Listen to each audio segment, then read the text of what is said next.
जववरी अर्जुना तो बोधू भेटेना मना कवची या साधना भजावे लागली.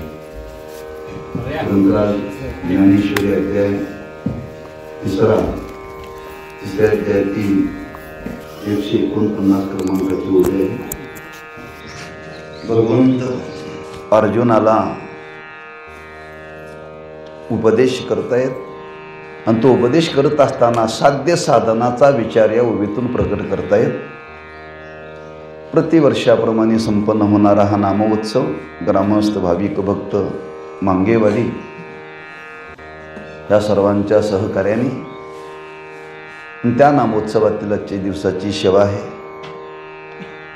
काही चिंतन करण्याचा प्रयत्न करू.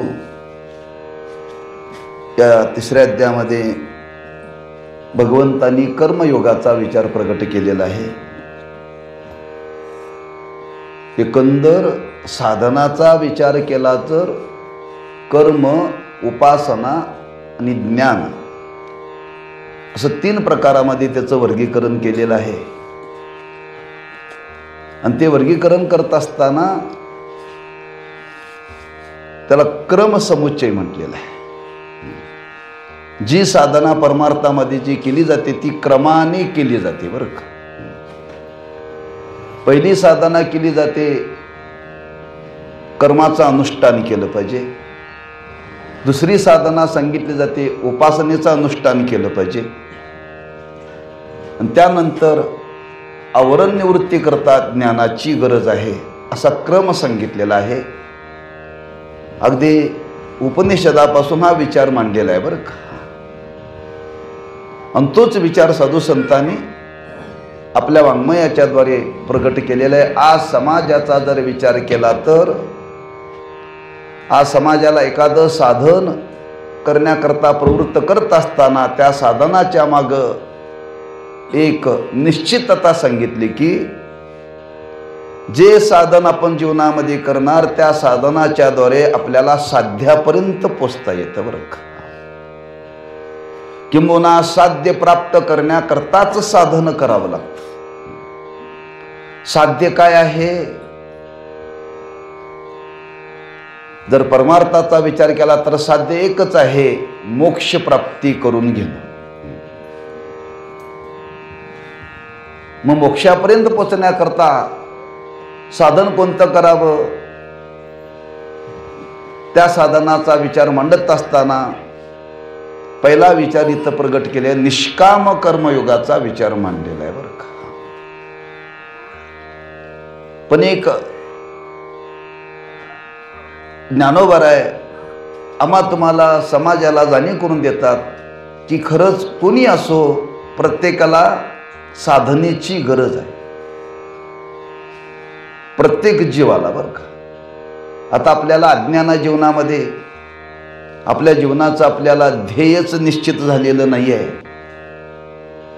तेव्हा माणसं अज्ञानामध्ये अद्वा तद्वा बोलतात बरं का. आम्हाला याची गरज नाही, हे आमच्याकरता नाही आहे. अज्ञान आहे. कारण मनुष्याचं जीवन आहे आणि मनुष्याच्या जीवनाचा विचार मांडत असताना या शरीराची रचना करताना भगवंतांनी अशी रचना केलेली आहे की याच्यामध्ये देवाने बुद्धी दिलेली आहे, मन दिलेलं आहे आणि इंद्रिय दिलेलं आहे. तो कोणीही असो बरं का, अ पासून ह पर्यंत कोणी जातीचा असो, वयाचा असो, हे सर्वांना सारखंच देवाने दिलेलं आहे बरं का. मनुष्य म्हटलं की त्याला बुद्धी आहे, मन आहे आणि इंद्रिय आहे. हा फक्त फरक एवढाच आहे, जाणण्याची योग्यता कमी असेल, सामर्थ्य कमी असेल, ही न्यूनाधिकता आहे. पण सर्वांना मात्र मन, बुद्धी, इंद्रिय मात्र सर्व शरीरामध्ये सारखीच आहे बरं का. मग बुद्धी कशा करता दिली, मन कशा करता दिलं, इंद्रिय कशा करता दिले, याचा विचार आज प्रत्येकाने करावा बरं का. करावा. का जर आपण हा जीवनामध्ये विचार नाही केला तर आपल्याला प्राप्त झालेलं जीवन हे वाहत जाण्याची दाट शक्यता आहे, किंबहुना वाया जाण्याची शक्यता आहे. बहुतेक लोकांचं जीवन वायाच चाललेलं आहे बरं का, वायाच चाललेलं आहे. आणि ती जीवन वाया जाऊ नये अशी शास्त्राची, ईश्वराची, संतांची तळमळ आहे. कारण हे सांगण्याकरता जे प्रवृत्त झालेले आहेत त्यांच्या मग अंतःकरणामध्ये काहीतरी समाजाविषयी एक दया आहे, करुणा आहे, लक्षात ठेवा. म्हणून तर माऊलींना वर्णन करावं लागलं. अहितापासोनी काढिते हित देवोनी वाढविते, नाही श्रुती परोती मावोदी जगा. सकल जीवांचं हित व्हावं या उद्देशाने आम्हा तुम्हाला सांगण्याचा प्रयत्न त्यांनी केलेला आहे. तेव्हा आम्हा तुम्हाला ही इंद्रिये दिलेली आहेत, ती कशा करता दिलेली आहे? बुद्धीचं वर्णन करताना वर्णन केले. बुद्धी ही ज्ञान प्रदान आहे, मन हे भावना प्रदान आहे आणि इंद्रिय ही कर्म प्रदान आहेत बरं का. इंद्रियाच्याद्वारे कर्म केलं पाहिजे, मनाने उपासना केली पाहिजे आणि बुद्धीने ज्ञान संपादन केले पाहिजे. मग तो कोणीही असो त्याला अभपच पाहिजे असं कुठं लिहिलेलं नाही, लिहिलेलं नाहीये. कारण आज समाजाचा विचार करा, फार फार समाजामध्ये फार मोठं अज्ञान आहे, लक्षात ठेवा. अगदी मराठी सांगायचं म्हणजे अडाणीपणा लोकांच्या मध्ये फार आहे. त्यात शिकलेल्या लोकांच्या चित्तात तरी फार आहे. हे आमचं काम नाही आहे. हे कुठंतरी अज्ञान गेलं पाहिजे, लक्षात ठेवा. अरे बुद्धी ज्ञान प्रदान आहे, बुद्धीने ज्ञान संपादन केलंच पाहिजे. मामा कोणी म्हणे आम्ही करतो. अरे तुम्ही जे करता फक्त ते पोट भरण्याचं ज्ञान आहे. पोट भरण्याचं ज्ञान मिळवण्याकरता केवळ देवाने बुद्धी दिलेली नाही. बुद्धीचे वैभव अन्य नाही दुजे, एका केशवराजे सकळ. त्या देवाला जाणण्याकरता बुद्धी दिलेली आहे. काहीतरी जाणण्याकरता बुद्धी देवाने दिली नाही, लक्षात ठेवा. त्या बुद्धीने ज्ञान संपादन केलंच पाहिजे. केवळ भौतिक ज्ञान संपादन केलं म्हणजे बुद्धीचं काम झालं नाही, अपूर्णच आहे, अपूर्णच आहे. म्हणजे बुद्धीच्या ठिकाणी योग्यता ज्ञान संपादनाची. त्याचबरोबर आपल्याला मन दिलेलं आहे, ते भावना प्रधान आहे. त्या मनाचा स्वभाव चंचल आहे, ते कधी स्थिर होत नाही. काही जीवनामध्ये मिळवा आणि किती मिळवा, स्थिर होत नाही. इंद्राधिक देव झाले, ब्रह्माधिक देव झाले, एवढ्या मोठ्या पदाला प्राप्त झाले तरी त्यांच्या जीवनाला स्थैर्य प्राप्त झालं नाही. आम्हा तुम्हाला गावातला एखादं पद प्राप्त तर झालं तर स्थिर होईल म्हणता नाही का? मनाची अस्थिरता आहे, त्याला शास्त्रामध्ये विक्षेप शक्ती म्हटलेलं आहे बरं का. कितीही मिळालं आणि काही मिळालं तरी कधीही मन तृप्त नाही आहे, अस्थिर आहे ते बरं का. त्या मनाने जे आपण जीवनामध्ये करायला पाहिजे ते करत नाही आहे. त्या मनाने उपासना केली पाहिजे बरं का. ते उपासना करण्याकरता देवाने आम्हा तुम्हाला मन दिलेलं आहे. केवळ भावना प्रदान जरी असलं तरी त्याच्या मागे हेतू आहे मूळ बरं का. त्या मनाला स्थिर करण्याचा प्रयत्न केला पाहिजे.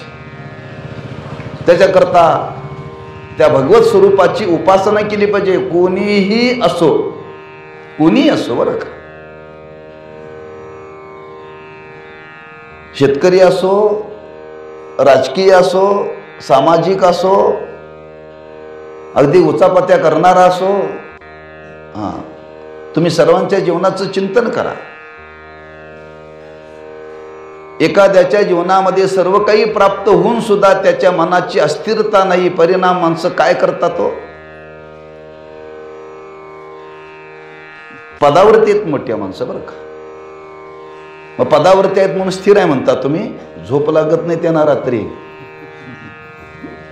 त्यांना झोप लागत नाही. मग झोप लागत नाही, रात्र तरी गेली पाहिजे. ती घालवायची कशी, फार मोठा प्रश्न आहे बरं का. मोठ्या मोठ्या लोकांना फार मोठा प्रश्न आहे.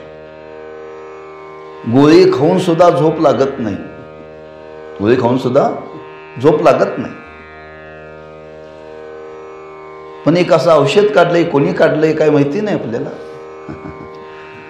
हा, ते घेतलं की रात्र जाते बरं का. झोप लागत नाही, रात्र जाते. नाईलाजानी माणसं ती रात्र घालवतात. हा, पुन्हा दिवस उगवला की ये रे माझ्या मागल्या ताक कन्या चांगल्या चालूच असते बरं का. पण ती रात्र घालवण्याकरता माणसाला मोठ्या मोठ्याना भल्या भल्याना टिंब टिंब घ्यावी लागते. मला इथं मुद्दा मांडायचा आहे, अस्थिरता आहे जीवनाला. हा, कल्पनेच्या बाहेर संपत्ती आहे, कल्पनेच्या बाहेर भोग आहे, पण जीवनातली अस्थिरता गेलेली नाहीये, गेलेली नाहीये. का, त्या मनाला कधी आपण वळण लावले ना, कधी त्याच्यातून उपासना जीवनामध्ये केलीच नाही. का, दार नाही, हे आमचं काम नाही. इथंच सगळी माणसं येऊन टेकलेत बरं का. आणि त्याच्या पुढे आपल्याला देवाने इंद्रिय दिलेली आहेत. त्या इंद्रियाच्याद्वारे कर्म करायचं आहे. किती कर्म करायचं आहे? 4 पिढीला कमवून ठेवण्याकरता, नाही का. फक्त जगण्याकरता कर्म करायचं आहे बरं का. केवळ जगण्याकरता कर्म करायचं आहे. आज आपण कर्म करण्याकरता आयुष्याचा एवढा काळ घालवतो, एवढा काळ घालवतो. लोक म्हणतात महाराज राबावं लागतं. मी एकटा राबतोय तेव्हा घरातली सगळी खातात. हां, सगळ्यांच्या पोटाचं गणित घेतलं तर किती लागतंय? तुमच्याकडे नाही, आमच्याकडे कर्नाटक सरकारनं योजना केलेली आहे. फार राबायला लागू नये म्हणून प्रत्येकाला महिन्याला 5 किलो, नाही का. 5 किलो आमच्याकडे कर्नाटकात बरं का, मोफत आहे. मग ते तांदूळ कमी पडतो म्हणून तांदूळ देता येईल, म्हणून त्याच्या खात्यावरती 5 किलोचे पैसे जमा होतात. लक्षात ठेवा, ऑनलाईन.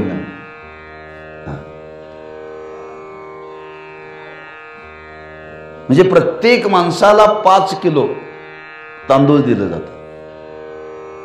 जगण्याकरता फार लागत नाही, लक्षात ठेवा. माणसाची हाव फार आहे, माणसाची हाव फार आहे, लक्षात ठेवा. हां, अगदी नंतर तुकोबारांनी सांगितलं, अरे पोटाकरता फार करावं लागत नाही, नाही मिळालं सुद्धा माणसाला झोप लागते. त्याला फार काही करावं लागत नाही.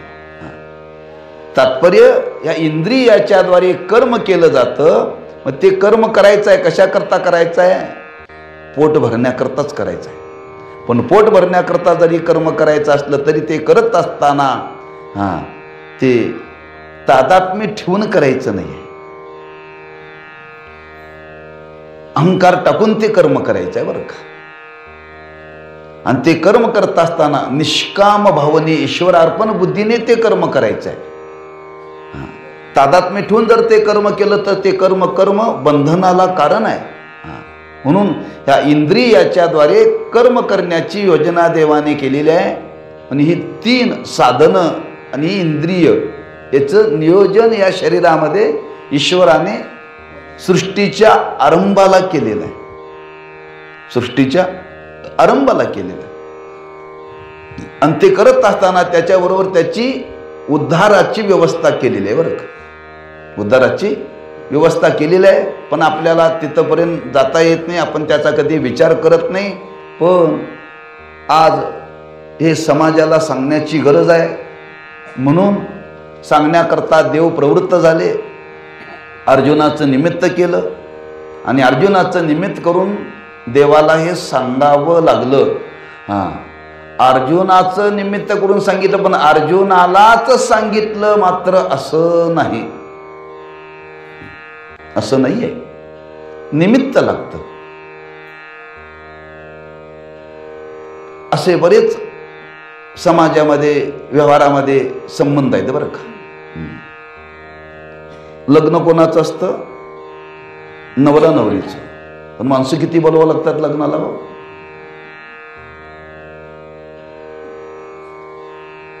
फक्त ब्राह्मण लागतो लग्न लावण्याकरता. काय लागतो? ब्राह्मण असावा, मुहूर्त असावा आणि काही आशीर्वाद देण्याकरता माणसं असावीत. नाही कोणी भेटला तरी ब्राह्मणाचा आशीर्वाद मिळाला तरी चालतं बरं का, फार लागत नाही आहे. हां, पण त्याच्या लग्नाकरता, त्या एकट्याच्या लग्नाकरता किती करावं लागतं? किती करावं लागतं? हां, आपल्याकडे काय नाही आहे. तुम्ही जर तिकडे मराठवाड्यामध्ये गेला तर फार कठीण आहे बरं का, लक्षात ठेवा. हां, फार कठीण आहे लग्न लावणं. पण त्या निमित्त नवरा नवरीचं करून सर्व पाहुण्यांना त्या निमित्ताने बोलवलं जातं. सर्व पाहुण्यांना बोलवलं जातं. हा निमित्त त्यांचं आहे, पण सगळे नातेवाईक, आप्तेष्ट, मित्रमंडळी एवढी येतात. त्याच्याकरता खर्च अवाढव्य करावा लागतो. निमित्त आहे लग्नाचं.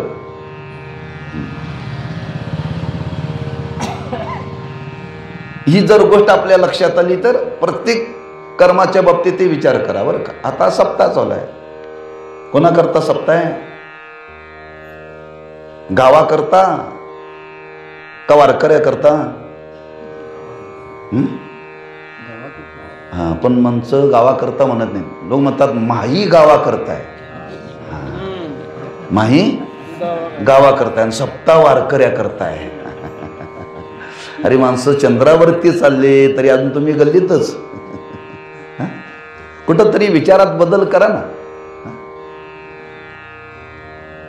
संतांनी वर्णन केले, येते उपकारासाठी आले घर ज्या वैकुंठी. काय कोणाचं तोंड बघून ते वरून खाली आले? वारकऱ्याचा उद्धार करण्याकरता संत आले का अखिल विश्वाचा उद्धार करण्याकरता आले? अखिल विश्वाचा. मी आम्ही तुम्ही गणित असं का केलं? हा, कोणीतरी निमित्त लागतं. हा, कोणीतरी वारकरी पुढं व्हावं लागतो. हा, वारकऱ्याचं निमित्त करून हे गावा करताय. अजून हे बऱ्याच लोकांना, गावातल्या लोकांना अजून माहिती नाही. लक्षात ठेवा, गावोगावी हीच रड आहे. हीच रड आहे. मला त्यातला मुद्दा मांडायचा, अज्ञान आहे समाजामध्ये. हे कुठंतरी आपण घालवलं पाहिजे. विचाराने याचा स्वीकार केला पाहिजे. विचाराने बरं का. हा, सर्वांच्या करता आहे का? सर्वांनी साधना करायची आहे. सर्वजण आपण जन्माला आलोय म्हणजे पुन्हा आपल्याला मरावं लागणार आहे. पुन्हा मरावं लागणार म्हणजे पुन्हा आणखी जन्माला यावं लागणार आहे. पुन्हा जन्माला यावं म्हणजे पुन्हा मरावं लागणार आहे. हे कुठपर्यंत? कुठपर्यंत? कर्म संपत नाही तोपर्यंत. मग कर्म कधी संपणार? सृष्टीचा प्रलय होत नाही तोपर्यंत. सृष्टीचा प्रलय होत नाही तोपर्यंत. आता उन्हाळा चालू आहे. उन्हाळा संपला की पुढं काय येणार? पावसाळा. पावसाळा संपला की हिवाळा. हिवाळा संपला की का त्या पुढे थांबत नाही? हे थांबलं पाहिजे का नाही? हे चक्र थांबत नाही कधी निसर्गाचं. निसर्गाचं चक्र जर थांबत नाही तर आम्ही तुम्ही केलेलं कर्म कसं थांबेल? हो, थांबत नाही आहे. पण ते थांबवता येतं. ते थांबवता येतं. आणि ते थांबवण्याकरता काय करायचं आहे तेच भगवंत या ओवीतून प्रगट करतायत बरं का. हा प्रवास चालणारच आहे. हा कधी थांबणार नाही. लक्षात ठेवा. हा, संतांनी तर फार सुंदर वर्णन केलंय. हा, शरला सागर गंगा ओगी मिळे आपणची खेळे आपणाशी बरं का. हा, त्या समुद्राचं पाणी त्याचं बाष्पीभवन होतं आणि ते वाफेच्या रूपाने वर जातं, ढगामध्ये जातं आणि ते पुन्हा पावसातून खाली पडतं. खाली पडलं की पुन्हा ते जमिनीवरतून गटारीतून ओढ्यातून नदीतून समुद्राला. हे चक्र चालूच आहे बरं का. हा, म्हणजे समुद्राचं पाणी वर जातं, वरून ते खाली येतं, खालून पुन्हा समुद्राला जातं. हे कुठंपर्यंत समुद्र आहे तोपर्यंत असंच चालणार आहे. हे चक्रच आहे. हा, निसर्गाचं चक्र थांबत नाही बरं का. पण आमच्या तुमच्या जीवनामध्ये जे कर्म आपल्या वाट्याला आलेलं आहे ते थांबवता येतं. नाही आम्ही थांबवलं तर जोपर्यंत प्रलय होत नाही तोपर्यंत असं चालणारच आहे, हे चालणारच आहे. पुन्हा प्रलय झाला, पुन्हा सृष्टीची उत्पत्ती होते. लक्षात ठेवा, पुन्हा सृष्टीची उत्पत्ती होते. पुन्हा उत्पत्ती झाली की मागच्या राहिलेल्या जीवांचं कर्म असतं ते बीज रूपाने ती पुन्हा निर्माण होतं, पुन्हा पुढे सृष्टी चालू होते. हे चालूच आहे. पण प्रत्येकाने आपल्या जीवनामध्ये हा विचार करावा, हा प्रवास थांबणारा नाहीये. पण हे थांबवता येताना थांबवण्याकरता आपल्याला काहीतरी साधना करावी लागेल, काहीतरी साधना करावी लागेल. आणि ती प्रत्येकाला साधना करता येते. मग कोणती साधना करावी, त्या साधनेचा आरंभ कुठून करावा, असं जर कोणाला जर इच्छा निर्माण झाली तर भगवान सांगतात की त्या साधनेचा आरंभ करत असताना पहिला विचार सांगितला, कर्मापासून करावा. कर्मापासून बरं का. म्हणून अर्जुनाचं निमित्त करून देव बोलण्याकरता प्रवृत्त झाले. अर्जुनाला कर्म करण्याकरता प्रवृत्त करत होते देव. अर्जुन कोण होता? क्षत्रिय कुलात जन्माला. क्षत्रियाचं कर्म काय? युद्ध करणं, युद्ध करणं. मग त्या क्षत्रियांनी युद्ध केलं पाहिजे. युद्ध करायचं ठरलं आणि युद्ध करायचं ठरल्यानंतर प्रत्यक्ष युद्ध करण्याकरता गेल्यानंतर अर्जुन म्हटला मला युद्ध करायचं नाही बरं का. आणि युद्धाकरता जोराजोर केली ना. पांडव कौरव देवाकडे आले युद्ध करण्याकरता, मदत मागण्याकरता. जर युद्ध करण्याकरता मदत मागण्याकरता जर कौरव पांडव आले म्हणजे अर्जुनाच्या मनामध्ये इच्छा होती की नाही कर्म करण्याची? मग कर्म करण्याची इच्छा होती. मग ऐत्यावेळी अर्जुन का बदलला? का बदलला? आला त्या रणांगणावरती गेल्यानंतर अर्जुनाची बुद्धी बदलली बरं का. अर्जुनाची बुद्धी बदलली आणि अशी बुद्धी बदलली की अर्जुनाने विचार केला या सर्वांना मारायचं युद्ध करून आणि राज्य भोगायचं हे आपल्या काय बुद्धीला पटत नाही. का पटत नाही? अर्जुना पाप भिरू होता, म्हणजे पापाला भिणारा होता. आता माणसं पापाला भीत नाहीत, पापाच्या बापाला भीत नाहीत माणसं. अर्जुन हा पाप भिरू होता बरं का. कमीत कमी माणसांनी पाप भिरू तरी असावं, पाप भिरू तरी असावं. पण आज माणसं पापाला भीतच नाहीत हो. पापाला भीत नाहीत माणसं. आपण हे करतोय पाप होतंय होईना म्हणतात माणसं, काय बिघडते म्हणतात. म्हणजे अर्जुनापेक्षा पुढची माणसं होती की नाही, आता आहेत की नाही माणसं. माणसांनी पापाला भ्यावं बरं का. आणि हा अर्जुनाच्या जीवनामध्ये भाव निर्माण झाला. या सर्वांना मारायचं, मारणं म्हणजे पापच, विनाकारण मारायचं ना. कशा करता मारायचं? राज्य मिळण्याकरता. आणि राज्य मिळण्याकरता यांना मारायचं, विनाकारण यांचा प्राण घ्यायचा आणि असं पापाने माकलेलं हे भोग भोगायचं. याच्यापेक्षा न केलेलं बरं ना, न केलेलं बरं. म्हणून जे आज परमार्थामध्ये मोठे मोठे झाले त्यांच्या जीवनाचं तुम्ही चरित्र पहा. म्हणून पहिला जीवनामध्ये माणसाच्या जीवनामध्ये भाव असावा, पापाचं भय असावं, पापाचं भय असावं बरं का. आपण हे केलं की आपल्याला पाप लागणार आहे असं जर भय असेल ना, माणसं पाप करण्याकरता प्रवृत्त होणार नाहीत. पाप करण्याकरता मागचं काय असेल ते पाप भोगावं लागेल, पण नवीन तरी करणार नाहीत ना, नवीन तरी करणार नाहीत. म्हणून अर्जुनाच्या निर्मामध्ये ते पापाचं भय निर्माण झालं आणि युद्ध करायचं नाही म्हणून अर्जुनाने निश्चय केला. निश्चय केला, देवाला चिंता निर्माण झाली. आता अर्जुनाला पण याच्यामध्ये प्रवृत्त केलं पाहिजे. मग कुणी म्हणेल देवाने का बळजबरीने अर्जुनाला युद्धामध्ये प्रवृत्त केलं? तो पापाला भीत होता का नाही? मग अर्जुनाला पाप करायला का देवाने लावलं असा म्हणणारा जगात वर्ग आहे बरं का. म्हणजे देवाला नावं ठेवणारी माणसं आहेत. आता तुम्ही विचार करा, देव सर्वज्ञ आहे, देव सर्वज्ञ आहे. आता तो सर्वज्ञ असणारा पाप करायला, आता देव सांगतोय पाप करू नका, आणि तो पाप करायला कसं काय प्रवृत्त करत असेल? पण हे लोकांना कळत नाही ना. माणसं देवालाच नावं ठेवतात, देवालाच नावं ठेवतात. लक्षात ठेवा.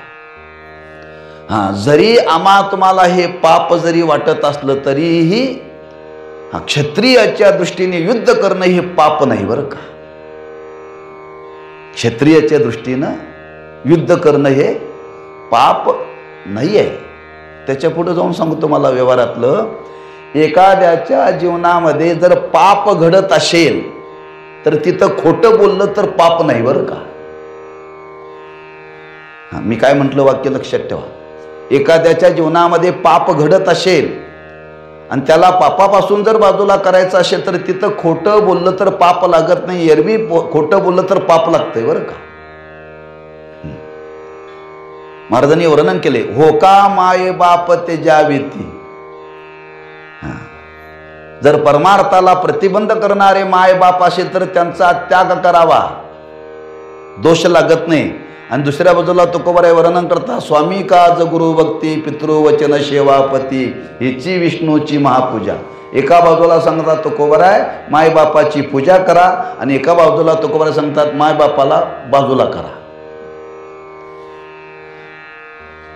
एका बाजूला पूजा करणं सांगणारे तुकोबाराय एका बाजूला करा म्हणतात. हे दोष नाही का?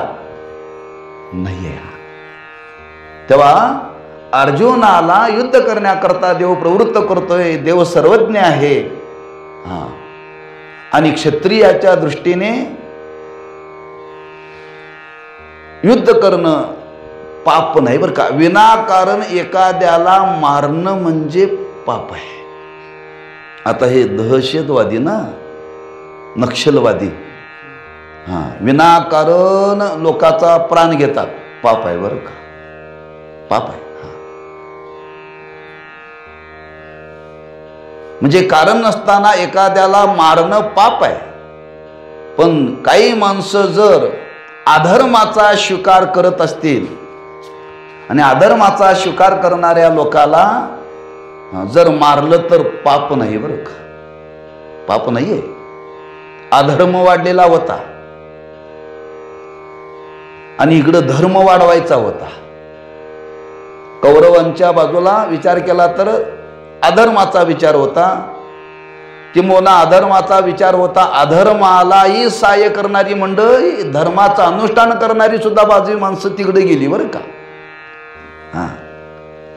फार ते चिंतन करण्यासारखं आहे युद्धाचा प्रसंग. मुद्द्याचा विचार आपल्या समोर प्रकट करतो. अर्जुनाला तिथं कर्म करण्याकरता प्रवृत्त करतात. अर्जुना तू युद्ध केलं पाहिजे का? तू क्षत्रिय कुलामध्ये जन्माला आलेला आहेस, आहे तुझं हे कर्तव्य आहे, तुझं हे कर्तव्य आहे. म्हणजे अर्जुनाला युद्ध करण्याकरता म्हणजे कर्म करण्याकरता देवाने प्रवृत्त केलं. कशाकरता केलं? त्याचं कर्तव्य म्हणून तर केलंच, पण त्याच्या जीवनातलं ते साधन आहे. त्याच्या जीवनातलं ते साधन आहे. ज्याच्या वाट्याला जो स्वधर्म आलेला आहे त्या स्वधर्माचं जे अनुष्ठान करणं ते त्याच्या जीवनातलं साधन आहे बरं का. ते त्याच्या जीवनातलं साधन आहे. आणि ते साधन त्याने जीवनामध्ये केलं तर त्या साधनातून काय प्राप्त होतं? तो साध्यापर्यंत जातो. पहिलं फल आहे अंतःकरणाची शुद्धी. अंतःकरणाची शुद्धी. मग ते साधन करण्याकरता तिथं अर्जुनाला प्रवृत्त केलं म्हणून अर्जुनाचं निमित्त आहे. आम्हा तुम्हालाही प्रत्येकाला कर्म केलंच पाहिजे. प्रत्येकाने जीवनामध्ये कर्म केलंच पाहिजे. कर्तव्य बुद्धीनं केलं पाहिजे, कर्तव्य बुद्धीनं केलं पाहिजे. मग कर्तव्य बुद्धीने केलं पाहिजे, प्रत्येकाने कर्म केलं पाहिजे, कुठपर्यंत केलं पाहिजे, किती दिवस केलं पाहिजे, हा प्रश्न निर्माण होतो बरं का.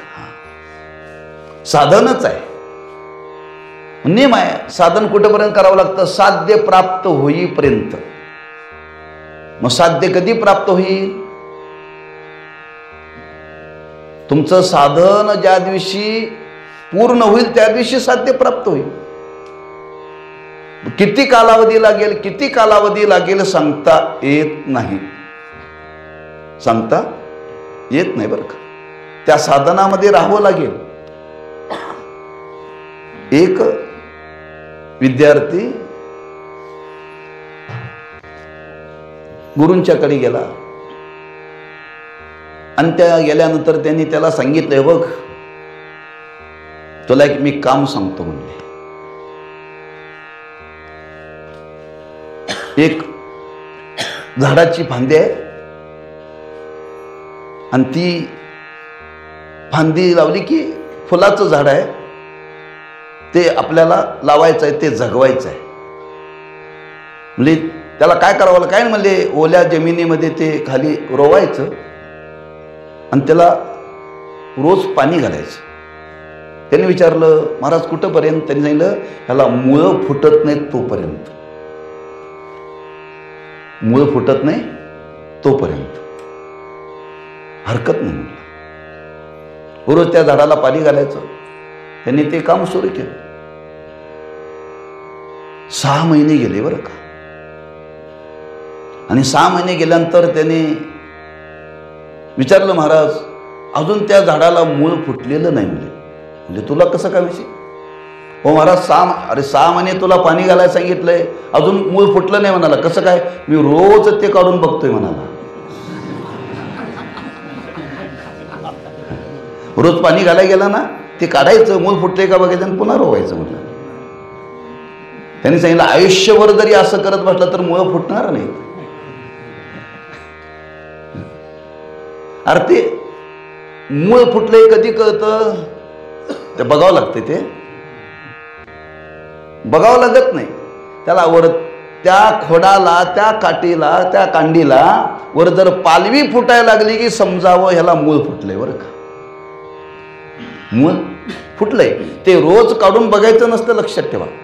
रोज काढून बघायचं नसतं. एकदा आंब्याचं लोणचं करत असताना एकदा आंबे चिरून त्या बरणीमध्ये टाकली की रोज बघायचं असते ते. त्याला मुरण्याकरता कालावधी लागतो ना, मुरण्याकरता कालावधी लागतो. तसं साधन जीवनामध्ये करत असताना ते साधन कुठंपर्यंत करावं? साध्य आपल्या हाताला लागत नाही तोपर्यंत, साध्य आपल्या हाताला लागत नाही तोपर्यंत. मग ते साध्य कधी लागेल हे आपल्याला नक्की सांगता येत नाही. पण इथं ज्ञानोबाराय वर्णन करतात, जोपर्यंत आपल्याला ते साध्य प्राप्त होत नाही तोपर्यंत ते साधन करतच राहावं लागेल, करतच राहावं लागेल. मग कसं करावं लागेल म्हणून इथं वर्णन करावं लागलं.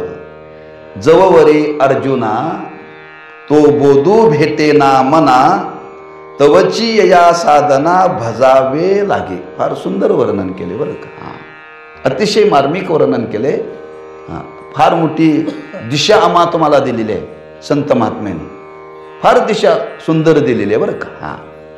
जगण्याची एवढी मोठी कुशलता, एवढी कला संतांनी समाजाच्या समोर ठेवली. आम्ही तिकडं बघायला तयार नाही बरं का. आपण तिकडं बघायला तयार नाही आहे.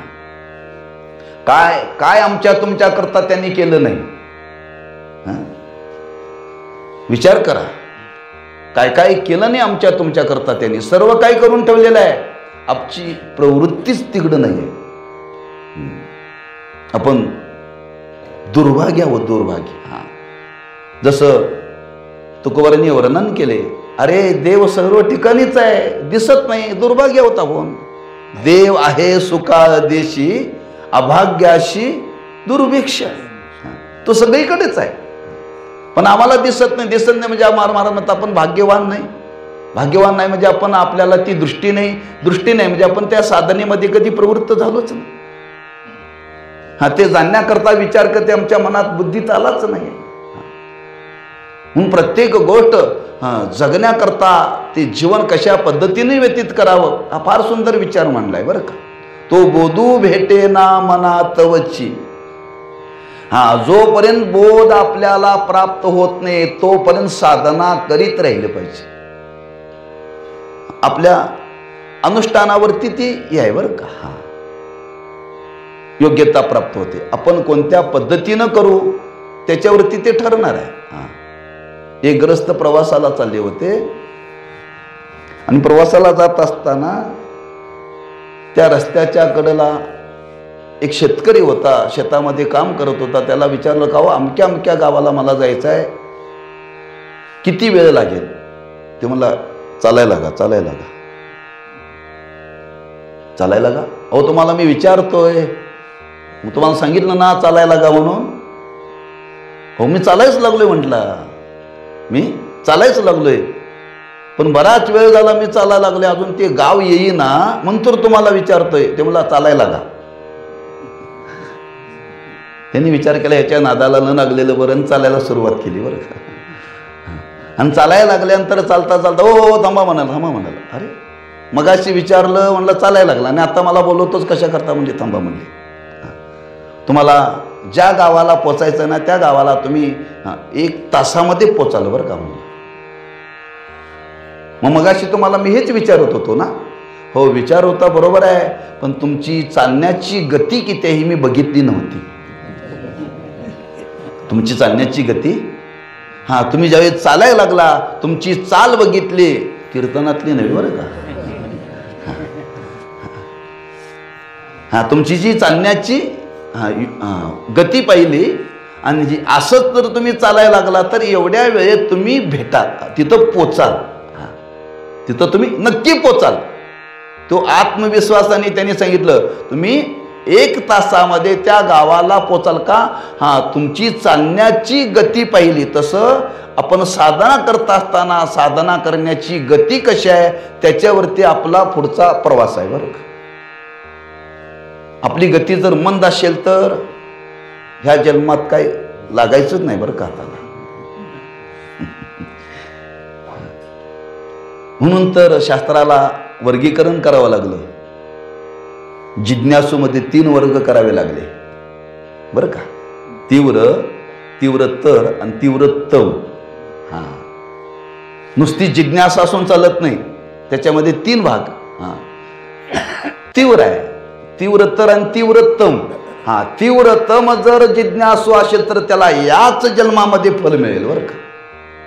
याच जन्मामध्ये फल मिळेल. जिज्ञासू आहे पण त्याची साधना करण्याची त्याची अंतःकरणाची तीव्रता किती आहे त्याच्यावरती अवलंबून आहे ना. आणि तोच भाव मनी मानशी घेऊन इथं माऊली वर्णन करतात. आपल्याला जीवनामध्ये बोध प्राप्त करून घ्यायचा आहे ना. तो बोध प्राप्त करून घेण्याकरता आपल्याला जोपर्यंत प्राप्त होत नाही तोपर्यंत ती साधना करावी लागेल बरं. खरंच आपल्या जीवनामध्ये ही साधना करत असताना तीव्रता अंतःकरणामध्ये निर्माण झाली पाहिजे. पण गंमत अशी आहे माणसं त्या मानाची साधना करत नाहीत. त्या साधनेवरती नको त्या शंकाच घेण्यामध्ये काळ आपला जातोय बरं का. साधन खरंच तुम्ही साधना करत असताना काय विचारा, योग्य विचारा, नको ते विचारू नका बरं का. एक ग्रस्त त्या चातुर्मासाला पंढरपूरला होते. जुना काळ 50 वर्षापूर्वीचा काळ. आणि त्यावेळी ब्रह्मलीन रंगनाथ महाराज प्रभणीकर गुरुजी ते चातुर्मासामध्ये पंढरपुरात राहून प्रवचन करायचे. मग त्यांच्याकडे एक ग्रस्त आले, म्हणजे गुरुजी मी रोज हरिपाठ म्हणतोय म्हणले. मी रोज हरिपाठ म्हणतोय पण तुम्हाला शंका विचारायची आहे. किती दिवस हरिपाठ म्हणायचा म्हणून. किती दिवस हरिपाठ म्हणायचा. म्हणजे रोज म्हणायचा. अहो रोज म्हणतोयच हो, पण किती दिवस म्हणायचं म्हणाला.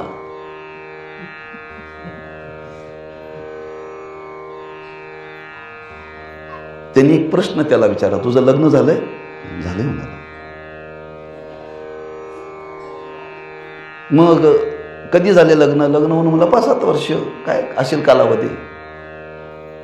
ज्या दिवशी तुझ्या बापाने तुझं लग्न लावून दिलं त्या दिवशी बापाला विचारलास, बाबा हिच्या बरोबर किती दिवस नांदायचं? विचारलास? त्यात काय विचारायचं म्हणला, मग ही तर कशाला विचारतोच म्हणले तू. हा, ज्या बायकोला तू जीवनामध्ये स्वीकारलेला आहे, ओ महाराज तिला मरेपर्यंत सांभाळायचंच. मग हेच आहे, जोपर्यंत तुला बोध प्राप्त होत नाही, साध्य प्राप्त होत नाही, तोपर्यंत म्हणायचंच म्हणले, म्हणायचंच. लोक विचारतात सप्ताहाचा काला कोणत्या दिवशी विचारतात. हे संपत कधी विचारतात बरं का. संपत कधी विचारतात म्हणजे हे संपवण्याकडे लोकांची प्रवृत्ती आहे, पण साध्य प्राप्त होईपर्यंत आपण हे केलं पाहिजे अशी कोणाची आज अंतःकरणामध्ये दृढता नाही बरं का. दृढता नाही आहे. हे 7 दिवसानंतर तुम्ही नाही म्हटलं तरी संपणारच आहे, ते संपवावंच लागणार आहे, त्यात काय शंका नाही आहे. पण याचं साध्य आहे, ते साध्य प्राप्त होईपर्यंत आपल्याला ही साधना करावी लागेल. बोध अंतःकरणामध्ये कधी प्रगट होतो? ज्यावेळी अंतःकरणाची शुद्धता होते त्यावेळेला. अंतःकरणाची शुद्धता होते त्यावेळेला अंतःकरणामध्ये बोध प्राप्त होतो. आणि त्या अंतःकरणाची शुद्धता करण्याकरता फार काल जातो बरं का, फार काल जातो. किती काल जातो? 7व्या अध्यायामध्ये वर्णन केले. बहुनाम जन्मनाम अंते ज्ञानवामनाम प्रपद्यते वासुदेव सर्वमिती समात्मा सुदुर्लभा. अनेक जन्म साधना करावी लागते. निळवरांनी तर फार सुंदर वर्णन केले. त्या गवळणींच्या मुखामध्ये गवळणी घातल्या, त्या गवळणीने वर्णन केले, होते बहुत दिवस आर्त वागविले. आज आम्हाला जो देव भेटला ना, एकाएकी भेटला नाही, फार दिवसापासून आम्ही हा भेटावा म्हणून त्या साधनेमध्ये प्रवृत्त आहोत. त्या गवळणी सांगतात, आम्ही त्या गोकुळामध्ये जन्माला आलो आणि तो गोकुळामध्ये प्रगट झाला म्हणून आम्हाला त्याचं दर्शन झालं नाही. त्याच्या मागं फार साधना करावी लागली, फार साधना करावी लागली बाई. म्हणजे साधनेचा जेवढा काल लागतो तेवढा काल गेल्याशिवाय ती अंतःकरणाची शुद्धी होत नाही. एक परमार्थाचं वैशिष्ट्य आहे, परमार्थामध्ये लबाडी चालत नाही, लबाडी करता येत नाही, लबाडी करता येत नाही. लबाडीनं परमार्थ सिद्धच होत नाही. म्हणून महाराजांनी वर्णन केले, सोंग करून देव प्राप्त होत नाही, ढोंग करून देव प्राप्त होत नाही. त्याला साधनाच करावी लागते, त्याला साधनाच करावी लागते, लक्षात ठेवा. कारण देवाचा स्वभाव आहे जयाचे चोखटे मानशी. ज्याचं अंतःकरण शुद्ध झाले हे देव जाणतो आणि तिथं प्रगट होतो. तसं हे कर्म करण्याने अंतःकरणाची शुद्धता होते आणि अंतःकरणाची शुद्धता झाली की त्या अंतःकरणामध्ये पुढची प्रक्रिया घडते. एकदा अंतःकरणाची शुद्धी झाली की पुढचा प्रवास थांबत नाही बरं का, थांबत नाही. एकदा तुम्ही स्टँडवरती गेला, बसमध्ये बसला, इष्टी ती पंढरपूरपर्यंत जाणारच. समजा मध्ये पंक्चर झाली तर तुम्हाला दुसऱ्या गाडीत बसवून देतील, पण ती पंढरपूरला पाठवतील बरं का. त्या गाडीला काय का तुम्ही एकदा तिकीट काढले पंढरपूरचं? हो, पंढरपूरचं तुम्ही कोल्हापूरची स्टँडवरतीच गेला, ही गाडी जर मध्ये पंक्चर झाली तर कसं होईल, मध्ये बद पडली तर काय होईल, तिकीट काढावं का नको, गाडीत चढावं का नको, असं तुम्ही जर तिथं सकाळपासून संध्याकाळपर्यंत जर विचार करत बसला तर पंढरपूरला पोचाल? नाही, पंढरपूरला निघालो म्हणजे निघालोय, पण विचार करतोय ही गाडी पोचेल का, मध्ये काहीला अडचण आली तर, तिथे गेल्यानंतर काय व्यवस्था झाली तर. अरे एकदा त्या गाडीमध्ये तुम्ही बसला की ती जबाबदारी आहे महामंडळाची, तिकीट काढले ना. तसं एकदा तुम्ही साधनामध्ये आरूढ झाला आणि अंतःकरणाची शुद्धी झाली की पुढं तुम्ही त्या साध्यापर्यंत पोचणारच आणि एकदा साध्य तुमच्या जीवनामध्ये प्राप्त झालं की मग मात्र तुमची साधना थांबली, आता साधना करायची गरज नाही. म्हणून तृप्ती झाली या जैशी, साधने सरती अपैशी, देखे आत्मतृष्टी तैशी कर्मे नाही. एकदा स्वयंपाकाचा खटाटोप कुठंपर्यंत? स्वयंपाक होईपर्यंत नाही का? स्वयंपाक झाला आणि ते एकदा खाल्लं सगळी भांडी बिंडी घासून ठेवली. आता त्या भांड्याला पुन्हा गॅसवरती ठेवायची गरजच नाही. कारण जे तृप्त होण्याकरता तुम्ही केलं त्याचं आता काम झालं. कोणी म्हणले महाराज पुन्हा उद्या सकाळचा तो उद्या विचार आहे. पण 4 तासाच्या तृप्तीकरता पुन्हा त्याची गरज नाही आहे. कर्म कसा आहे, एकदा कर्माने अंतःकरणाची शुद्धी झाली आणि एकदा त्या अंतःकरणाची शुद्धी झाल्यानंतर अंतःकरणामध्ये बोध प्रकट झाला श्री गुरु कृपेनं की पुन्हा आपल्याला हे कर्म करावं लागणार नाही. आपलं कर्म शिल्लक राहणार नाही. मग या सृष्टीची उत्पत्ती हो, याची स्थिती हो, याचा लय हो, त्याच्याशी आपलं देणं घेणं काहीही नाही बरं का. आपण आपल्या साध्यापर्यंत पोचलो, आपलं कर्म शिल्लक राहिलेलं नाही आणि कर्म शिल्लक न राहिल्यामुळं पुन्हा आपल्याला जन्म घेण्याचा संबंध येत नाही. म्हणून एकदा साध्य प्राप्त झालं की पुन्हा साधन करावं लागत नाही. तसं ते कर्म कुठंपर्यंत, जोपर्यंत आपल्याला आपल्या स्वरूपाची यथार्थ ओळख होत नाही तोपर्यंत. एकदा झाली की तुम्ही तृप्त झाला. म्हणून माऊलींनी वर्णन केले. काय वर्णन केले? आत्मसुखाची या गोडिया विटे जोका सकळ विषया, जयाच्या ठाई इंद्रिया मानू नाही. त्यातला एवढाच मुद्दा, आत्मसुखाची गोडी. तुम्ही तृप्त झाला, त्या अवस्थेला प्राप्त झाला. आता तुमच्या जीवनामध्ये कर्तव्य काय शिल्लक राहिलं नाही. म्हणून हे जोपर्यंत प्राप्त होत नाही तोपर्यंत मात्र तुम्हाला हे करावंच लागेल.